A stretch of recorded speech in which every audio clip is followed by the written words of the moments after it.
There, but I'm happy to welcome Speaker of the House Nicholas Mattiello into the studio here to talk about a number of things. Mr. Speaker, welcome back. Hi, Kate. Always nice to be here. Well, Thank you. I appreciate having you in. There's plenty to talk about, and especially in light after last week and getting the new revenue numbers. And that's really where I want to start. Okay. Did you have any idea that they were going to be that significant, facing such a shortfall? Well, I was getting reports from my fiscal advisor that revenues were softening, and we kept hoping that they would hold, and they softened. So the budget deficit that we have to deal with is a little bigger than we had hoped. Don't forget, we started the year with a deficit. The governor made some proposals to address the deficit, and now with the deficit being bigger, we'll have to take a comprehensive new look and figure out how to resolve it. What did you think when the governor had her initial reaction to it, pointed immediately to the Trump administration? Is that a viable rationale? Well, I'm not going to characterize her beliefs, but I will say that it wasn't my first thought, and the experts that are commenting about it seem to think it's something other than the President of the United States. But there's economic issues at play, and we're trying to figure out what some of those are. Half the reduction is in the corporate tax, and my understanding is that we'll have a rebound next year. But that there is a softening for some reason. When you have a lot of big when you don't have a lot, and a percentage of those big players don't make the revenue or the income that you had hoped, it has an impact on a small state like Rhode Island. It has an impact, and obviously has an impact on budgetary items and things that are on your agenda. So let's maybe go down the list here. How does this impact your goal of eliminating the car tax? Does this impact that at all? No, my priorities have not changed. We're gonna get that done, and I just want to characterize it correctly. It is my priority, and it's not my priority. It's the public's priority. I strongly believe it's something that the public wants, and I'm there to serve the public. We're there to serve the public, so we're responding to their wants. So we're going to make sure that the public's priority gets accomplished. And has you anticipated all along? Are we looking at 5 years? Would it be potentially longer? What are we looking for a time frame now? It could potentially be longer. What I said last week after talking to my fiscal staff, we were already looking at 6 years. We're looking at a transition year, and I want to be clear on it. It's a year where the public's going to get tax relief, but every state has every community in our state has different exemptions, so you're dealing with 39 different exemptions, and then everybody ages the cars differently. So we need 1 year where we equalize everybody, both on the values and on the exemption, and then we can produce a universal formula for the next 5 years for everybody that applies to everybody. So we're working on it. Very, very complicated, but I have a great staff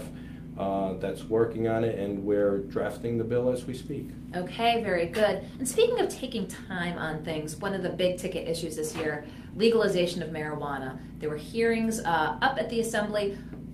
What's going to happen there? Well, I think this year we're going to end up with a study commission. The House and the Senate are very well aligned on that. It was a surprising issue, and from the standpoint that some folks wanted it, and it just seemed like there wasn't a big push for it. The House of Representatives, the Senate, we work, there's a leadership team in place in both chambers, but the colleagues, the members of the chambers have a big impact, and there just was never really a strong push to get it done. And I think we reflect the mood in our communities, and I would have to say that the mood on average across the state is that folks are not ready for legalization. So because of that, we're going to do a study commission. We're going to thoroughly study it over the summer and in the fall, and we'll see where that goes, but I don't expect anything this year. Okay. And when you say a study commission, what are you really looking to find out? Sort of the societal, the monetary, the whole big picture. Is it just talking with folks here, or is it talking with folks also outside the state? It's all of the above. There are fiscal impacts, which presumably are positive. There's societal impacts that may be negative. We get experts coming in from across the country. I had a doctor a few weeks ago come in from Colorado and just give his opinion as to the impacts, without telling you, suggesting what we should do as a state in Rhode Island, just telling us some of the impacts in Colorado.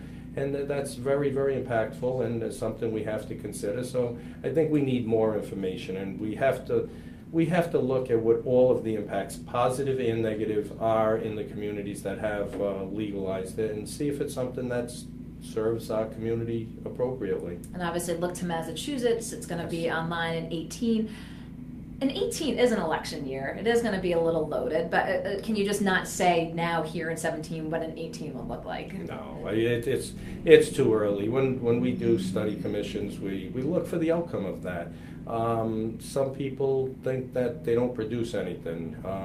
I've seen study commissions do a great job and give us valuable information, which leads to legislation, and I've seen study commissions do a great job, which leads to no legislation, and sometimes not producing legislation is the right thing. But in this case, I have no idea where it would go. Okay, and one of the things that actually took place this year, finally put into place the Oversight Committee for Medical Marijuana. Do you think we've learned any lessons from medical marijuana? I think we need more oversight of medical marijuana. Medical marijuana is something that I strongly support. I've heard from people, I've had the testimonials. It provides relief, real relief in cases where nothing else will provide relief. So I strongly support it, but I think we can go a long way in our regulation of it, and we have to improve as a state. So, there's a lot we can learn. So hopefully some of the commission's work will enable us to do even better with medical marijuana. Okay, very good. And speaking of other politically charged issues, the Paw Sox Stadium, what are we hearing, especially now in light with these revenue numbers? Well, I don't know. I haven't heard anything regarding the Paw Sox. You're starting to hear things. I get reporters every once in a while ask me about it, thank you, but I'm not part of that discussion. I have no opinion on the Paw Sox right now at all, and I don't know what discussions are going on regarding that and what the impact of these numbers would have on whatever discussions they're having. When would you say the last time you've had conversations with Paw Sox ownership? Sometime last summer, and not regarding the stadium. Okay. Very early summer. So you really have not really been having any conversations with. Okay. No. We had the governor in here last week, and she was pointing to the mayor as sort of being the one to move the next step. Is he really the one to move the ball forward on that, or should it be coming from the governor? I don't know. I can tell you that I'm not part of the discussions this time, and it's not an initiative that I'm putting a lot of time, any time into. I've got a lot of irons in the fire, which we're concentrating on our budget.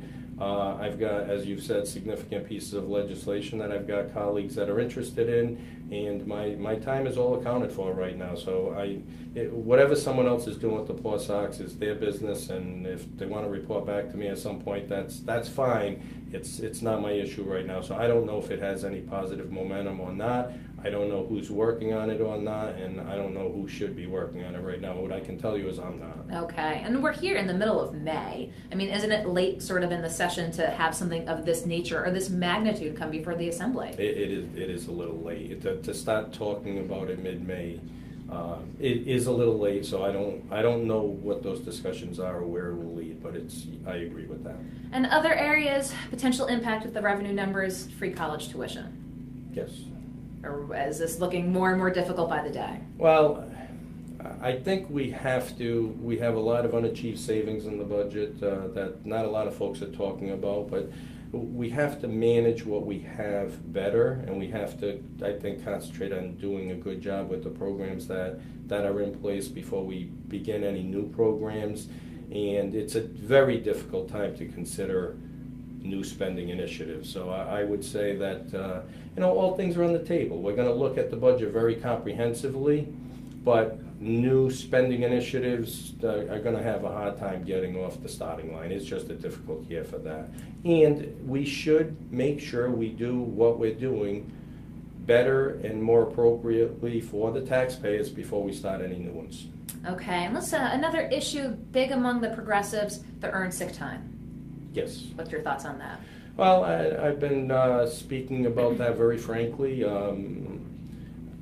the work, I believe our state workforce likes it. I believe that the general population and my constituents like it on average.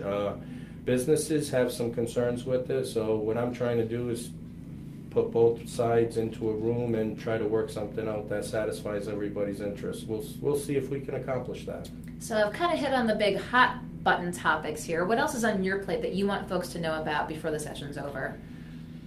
I want folks to know that in light of our revenue shortfalls, that we'll produce a balanced budget that serves our state very well. That is, as I'm going to be repetitive, but is balanced, takes care of people on the lower end of the economic scale, takes care of the middle class folks that work so hard every day, and takes care of our businesses so that Rhode Island's economy can continue to move in the right direction. The budget is always my number one concern. Balancing the budget, balancing competitive interest is something that I really like rolling up my sleeves and accomplishing. So we have a great chairman of finance, Marvin Abney. We have a great finance committee, and I look forward to working with them and getting the job done on behalf of our taxpayers and our citizens. Keeping an eye on Washington, healthcare went through the House. Now we're looking to see it. They say it's going to take weeks potentially with the Senate. If something were to pass down in D.C. that could potentially impact folks here in the state, after the Assembly session's over, do you anticipate that could be something that you would have to look at after the Assembly session? Well, it depends what the issue was and what we would have to look at. You know, the federal government borrows money every day, and they can constitutionally do that. As a state, we can't. We're obligated to constitutionally balance our budget every year. So once we get our budget passed, there's not going to be any room for any additional spending. We don't have the ability to supplement or supplant any monies that we lose from the federal government. So yes, we will always look at that, but the expectation that we could undo whatever Washington creates might not be realistic. So I'll always look at any issue that affects our taxpayers, but our remedies might be very limited. Do you have other concerns coming out of D.C. right now with everything that's going on there? No, I watch it like every other citizen, and some things I'm more concerned about than others, but you know, I let Washington be Washington. We have a great federal delegation, our senators and our congressmen, and they really represent Rhode Island very well. We have a lot of state issues, and we coordinate very well with our federal delegation, but the issues are distinct, and we have a lot of budgetary concerns that I concentrate on, and I tend to pigeonhole it to Rhode Island concerns, the things that, as a representative, as a speaker, I can impact, we can impact, and the things that we really don't have so much control over. And the federal delegation has their hands full, so I respect their hard work, and it's not anything that I can impact anyway.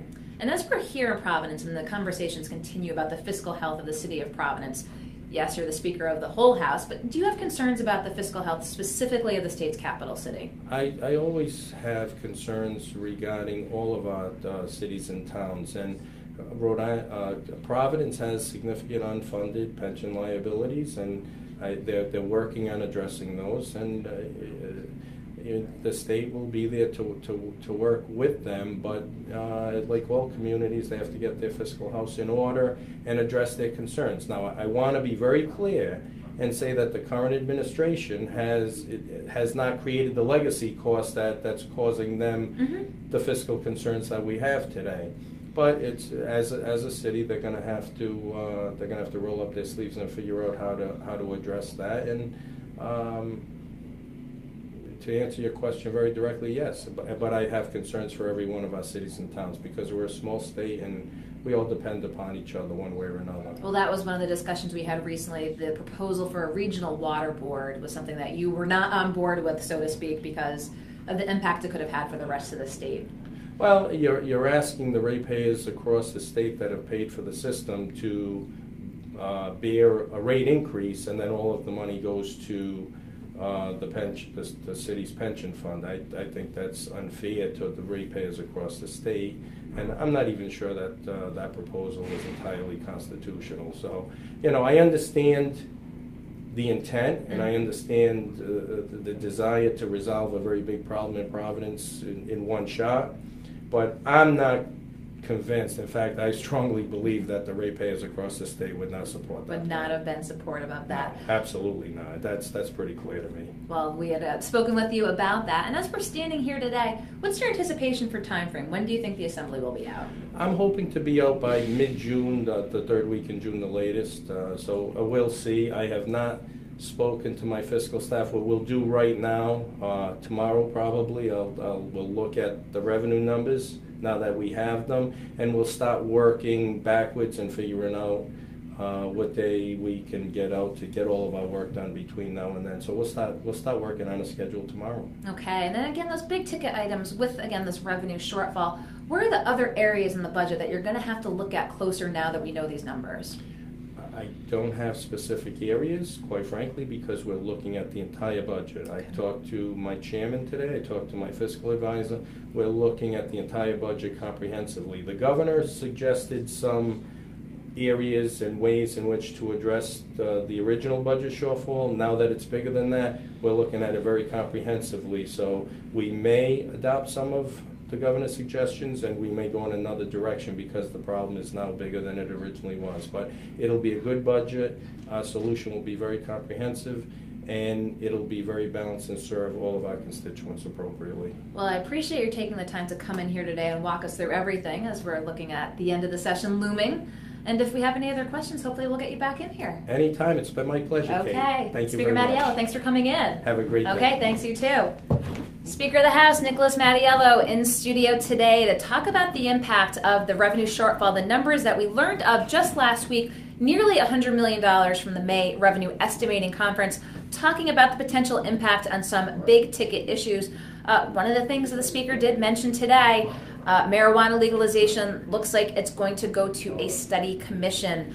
So we'll keep an eye on that as well. I'm sure we'll talk with the speaker in the coming weeks as the General Assembly does wrap up. And speaking of wrapping up, I'm going to